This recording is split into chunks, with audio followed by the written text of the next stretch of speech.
The second speaker is Professor Erika Kraemer-Mbula. She's Professor of Economics at the University of Johannesburg.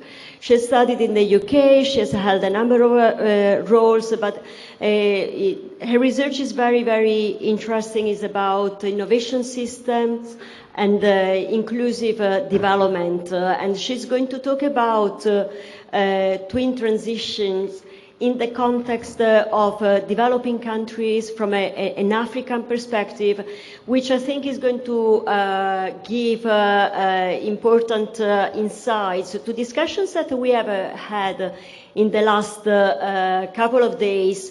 I've attended a few sessions, and the Global South and twin transitions, and they are themes that have been discussed, and these will come together with Erika's presentation. Erika is a member of in the advisory board of a number of international organizations.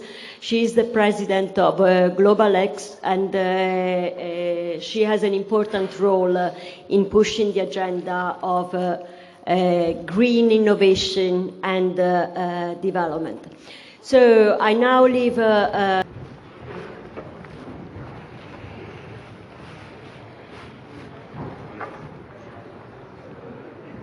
Okay, I'll give a couple of seconds to those that have to go and catch their planes and trains. There's a little bit of a. Can you hear me well? There's a little bit of an echo, isn't it? Wonder if it's my scarf. Is it better now? Okay. Just take it out then.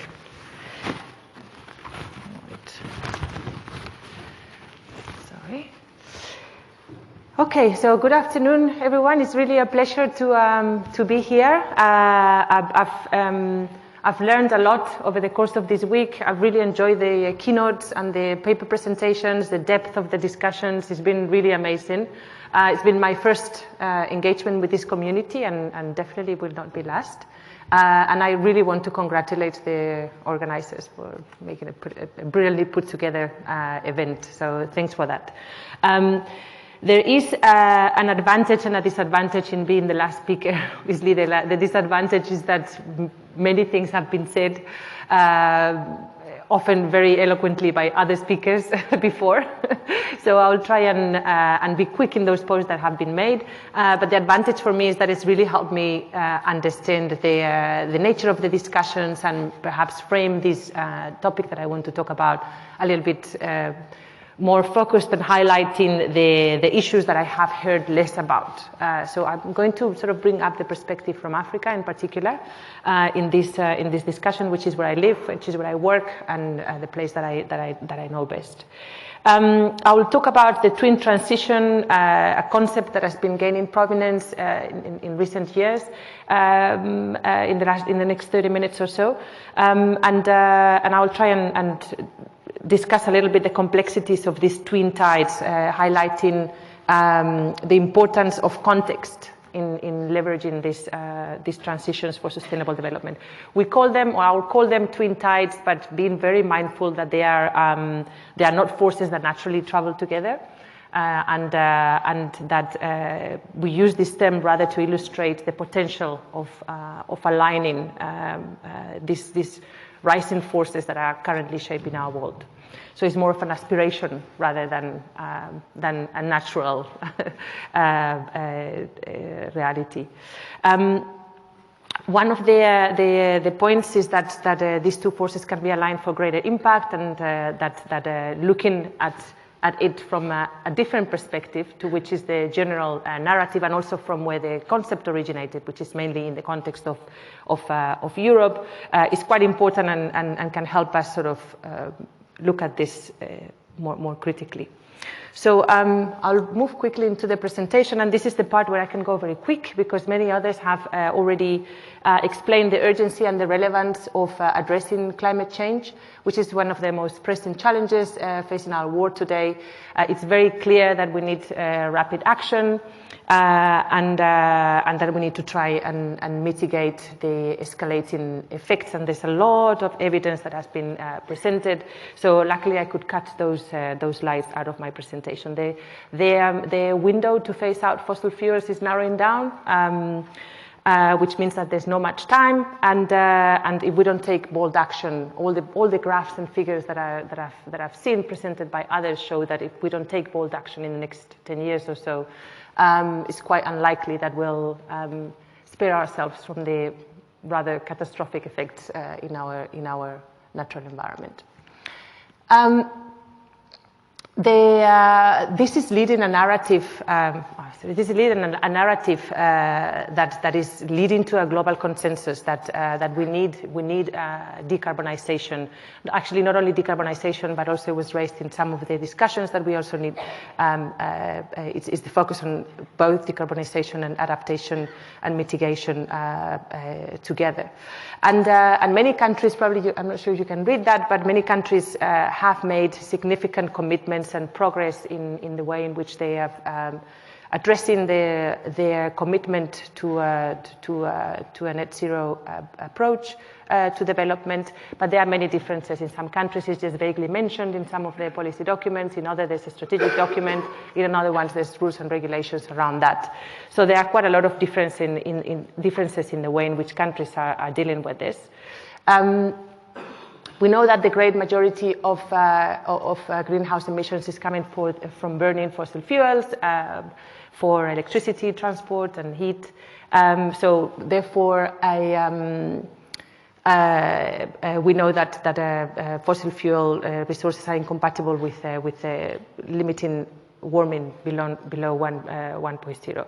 But we've seen that despite the commitments, and I've seen this graph in other presentations or similar variations to it, despite these firm commitments, the production of fossil fuels it's reached record high levels in 2023, and governments sort of plan to produce more than double the amount of fossil fuels than what is consistent with limiting the warming to 1.5.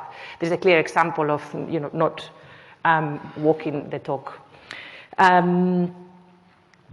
When we go to the space of digital transformation, there continues to be, has been and continues to be one of the most visible and significant changes that we have experienced over the past 2 decades. And it has been pervasive. It's changed every aspect of our society, economy, and daily life. I don't have to go through how artificial intelligence, cloud computing, the Internet of Things, and so on, have revolutionized specific sectors and the way in which we communicate, work, and so on. So just to have it there, but something that I wanted to mention is that even though this created all of these new opportunities, it has also exacerbated inequalities. And there is a historical relationship between technological development and technological change and inequality through the ages, but this relationship is really widening in the advent of digital transformation. I just wanted to provide this a little bit as a background to the twin transition, which is the topic of this presentation. So we know that these two forces are having an enormous effect in shaping our world, and the discourse of the twin transition has been increasingly visible in the context of Europe, but it's also been quite useful in other regions to frame that importance of achieving these rapid and drastic changes that we need to achieve by putting together these two forces. And it has, in a way, created a narrative, a positive narrative about our capacity to leapfrog, to accelerate our progress towards achieving environmental targets, which otherwise seem somehow out of reach. Particularly if we manage to harness that sweet spot where the digital amplifies sustainability. So the twin transition is essentially about combining the green and the digital transitions, not only as parallel developments, but also as forces that can mutually reinforce each other. It's about, on the one hand, digitalizing the green transition in a way focusing on digital technologies that can enable a more efficient use of resources, energy, and so on. But also it's about greening the digital transformation. So how to embed the principles of sustainability in the way in which digital technologies are deployed and developed to minimize the environmental impact. There are a lot of things that we know and a lot of things that we don't know, probably more than we don't know than what we know about the twin transition. We do know that they are at different stages. The digital transformation seems to be more established and is driven by a very strong commercial impetus, particularly by private sector and big tech. Whereas the green transition and climate protection are seen more as global public goods that are largely driven by government efforts. Of course, this is a simplification of the picture, but just to see the differences in the stages and the nature. As I mentioned, they may not be natural-born siblings, let alone twins. Digital technologies that are not naturally conducive to sustainability, they consume a huge amount of natural resources and energy, often in a very unsustainable manner, and they can also sort of trigger behaviors that are not consistent with environmental impacts. For instance, the use of e-commerce, right, and all the transportation and the emissions that emerge from that.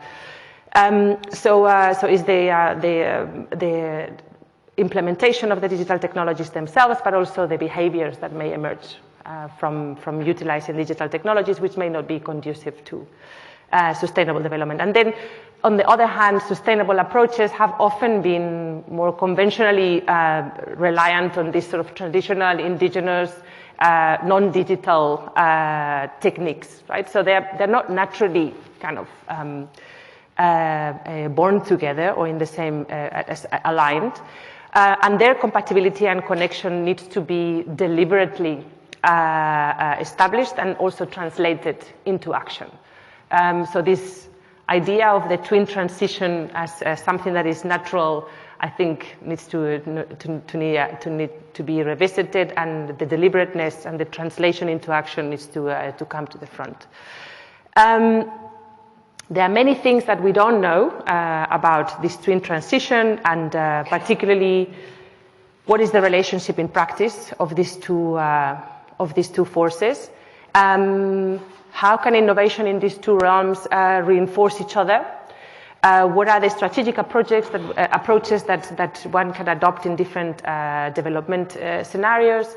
And how can we ensure that it is just, equitable, and inclusive? These are issues that are questions that need far more research and that we don't know enough about. I'll refer to some of these issues in my presentation. At the center of these two transitions, we have issues around inequality, and again, some of these have been mentioned even by Davide just now, connecting the green transition with issues around inequality and social exclusion. I mentioned gender, but there are other types.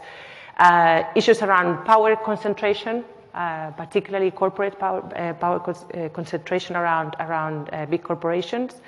Issues of ownership and sovereignty, as well as the importance of global geopolitics. It was very well phrased by an official from UNEP that mentioned this could be either the biggest single opportunity for sustainability or the bigger risk. If we don't pay attention to these core issues, we may be on the risky side of the twin transition rather than on the opportunity side. So these are core issues to take into account. We can't be blind to them, and this is a point that I really want to stress. If you take something out of this presentation, let this be one of those. Because these issues are so relevant, it means that, and so contextual, it means that they lead to very different dynamics in different regions. So the possibilities for the twin transition, therefore, need to be contextualized and look at with a different lens in different geographical contexts. So I want to give a little bit, I think we know quite a lot about the perspective from you know, for lack of a better word, the global north. We've heard a lot of discussions about that, so perhaps I want to maybe emphasize this other part of the lens and look a little bit at how does this twin transition look from the perspective of low-income regions. And I won't go through a lot of data, but I want to give a little bit of positioning of the issues. So when you look at the cumulative contribution of the global south, and particularly sub-Saharan Africa or Africa to greenhouse emissions, you see that there's less than 4%. However, the populations in those regions live at the front line of the climate change impacts. If you look at this map that was there, that shows the vulnerability to climate change, you will see that, you know, this is clearly the areas that are really suffering the consequences of climate change, despite the fact that they contribute so little to the emissions. 33 of the 46 least developed countries are sitting in Africa, but they are coincidentally quite similar to that list of countries that are the most vulnerable to climate change. So there must be some type of relationship between being a least developed country and being more vulnerable to climate change. That has something to do. Those connections we still need to figure out. But these countries, the least developed countries, they are the countries that have not only the lowest income but also suffer the most severe developmental problems related to access to health, poverty, inequality, unemployment, and so on. The access to electricity is also radically different. So we're looking at a situation, for instance, just to compare the African context with the European context. We're looking at 100% access to electricity versus just over half of the African people who has access to electricity. We have more people in Africa living off-grid than the entire population of Europe. Right? That is, gives a sense of magnitude and perspective. So when you start looking at this and you start looking at the share of global energy consumption, carbon emissions, population, you start realizing sort of the difficulties and the challenges that lie ahead. It was very well phrased by a former president of Nigeria that said, no region in history before has been tasked with this challenge of developing without polluting, and at the same time being the major victim and lowest contributor to emissions. So this is a monumental challenge ahead. And we were talking about transformative capacity in one of the keynotes and some of the presentation. I think, you know, thinking of connecting those dots it's been a very interesting conceptual journey for me in terms of this conference. Very quickly, I wanted to go through, you know, all of this is also connected to things like the productive structure that gives us a sense of the sectors that are relevant in the continent. So you will see in this graph that is looking at exports, most of the exports and the sectors that are relevant in the context. This is an aggregation of all African countries, 55 African countries. You look that natural resources are really at the core of the productive structure. You have mining, agriculture, and petroleum, and so on, being sort of like really at the center of African economies. And at the same time is locked into this model of being a marketplace for machinery and equipment, pharmaceuticals, cars, metal products, and so on. So these patterns have been there for a very, very long time, and they remain, and they're very hard to change. So I think all of this is quite relevant to think about the twin transition, and I think it's important and gives context to the possibilities and opportunities.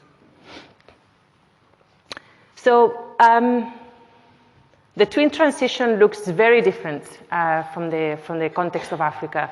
Have to consider it in the context of a multiplicity of development challenges of food insecurity, energy poverty, so on and so forth. All of them exacerbated by climate change, and also an urgency, as you've seen in the map of access to electricity, to improve energy access through a very quick shift towards more renewable energy systems. Something very important is the geopolitics, and I mentioned them earlier in the graph where I put the two transitions and the core issues at the center. Geopolitical dynamics really have positioned Africa as a new site of contestation. We have at least 3 big economic powers in Europe, in the US, and China that are scrambling once again in Africa as a source of raw materials, strategic mining products, low-cost labor, and a large market for the consumer products. And you would have seen that in the graph of imports. So this is a core issue that I think is important to bear in mind, again, when we think about possibilities for the twin transition. Digital transformation is shaped by concerns around exclusion, cybersecurity, and the control of the data that are increasingly becoming geopolitical issues. So when we come back I'm okay with time? Okay. When we come back to the two issues, to the two sides of the twin transition, which is on the one hand, greening the digital transition, and the other one, digitalizing the green transition.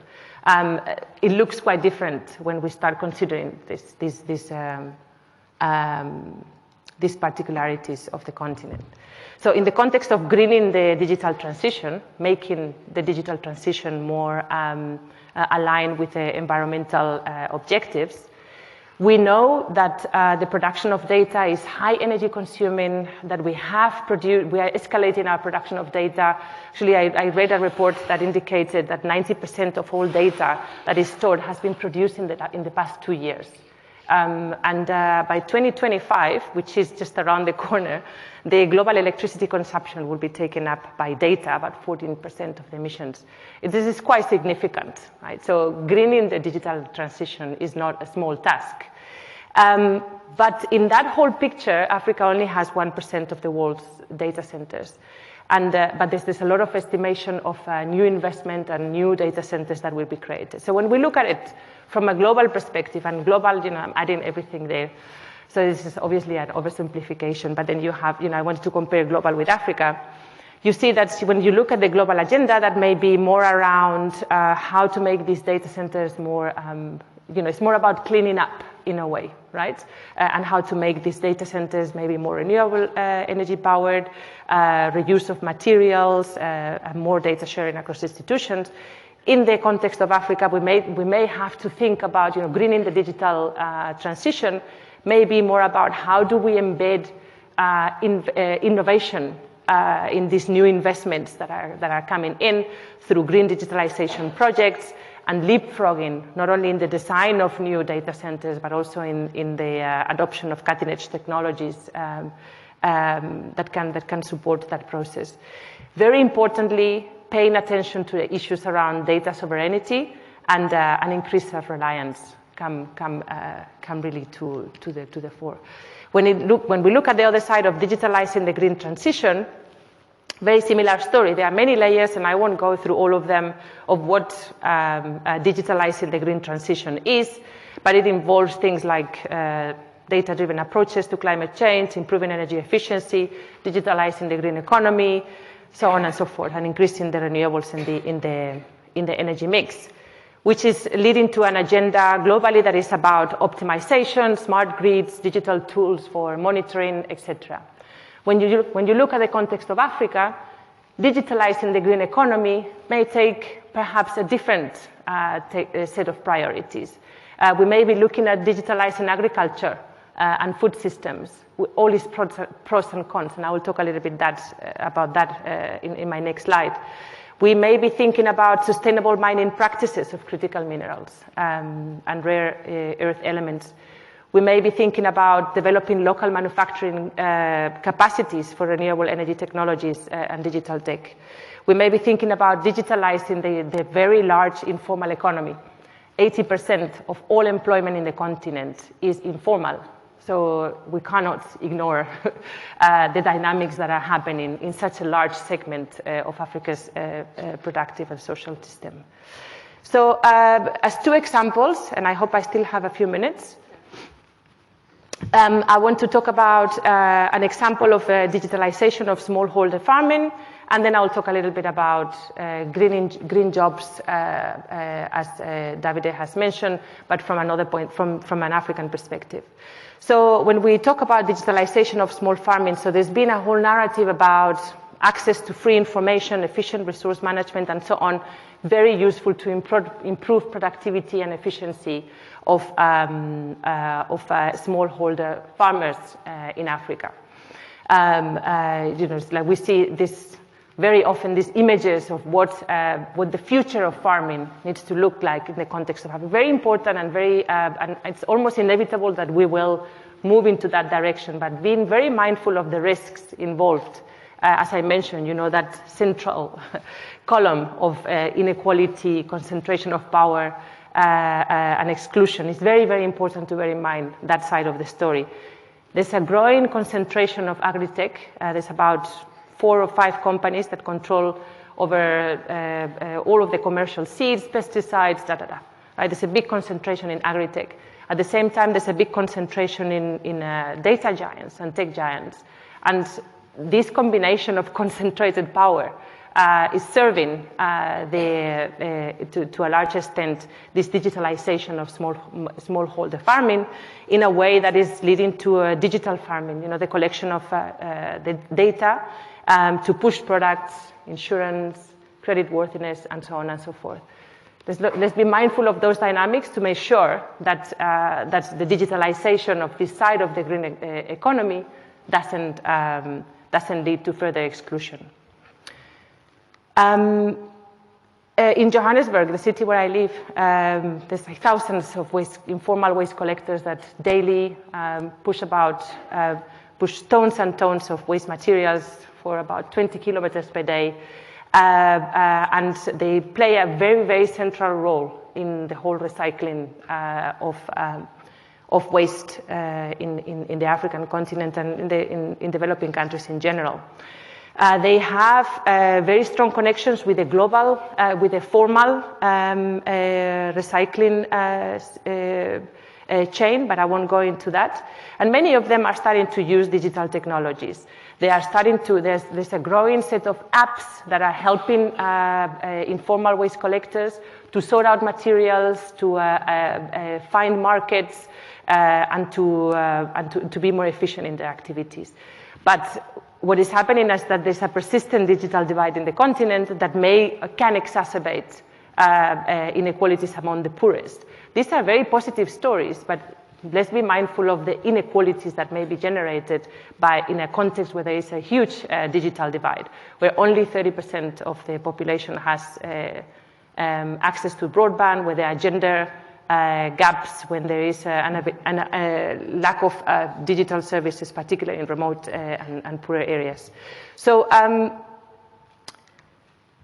finally, I want to end up with some final reflections, policy reflections. We do need a more careful articulation of how these two transitions and their challenges and opportunities relate to each other. And we need to weave these articulations into policy discussions. Directionality is essential, and it's also come up in many of the presentations, but we need to ensure that this directionality doesn't result in institutional monocropping, and that we allow space to envision a diversity of futures and development trajectories that are based on sort of an endogenous approach to directionality. It's very important to bear in mind that the twin transition must be just, and this is a huge challenge for policymakers. And in the African context, there is a conundrum where there is this challenge of this rapid global integration that is pursued, as well as the need to have food, energy, and data sovereignty. How do you ensure that there is self-reliance and resilience in that context? There are very difficult policy choices that need to lead to a deliberate focus on building long-term transformative capacity. So what does this mean for the types of policy processes that are needed? The digital and green governance need to be looked together. Can we think about twin governance? And I think this suggestion has been made by several studies. These two spaces of policy need to be brought close together, not just as parallel sort of driven. And we need quite sophisticated mechanisms to monitor impact. I'll come back to one of the keynotes that was mentioning the importance of measuring environmental impact, but also, I will argue, social impact. It's very important to think about transformative governance mechanisms, and often it's been mentioned in the presentations and keynotes that it's important to have this approach on co-creation, participatory, multi-stakeholder, reflective, experimental approach to policymaking. And finally, it's very important to embrace a systems change and a genuine people-centered approach to this twin transition. Let me finish here. Thank you.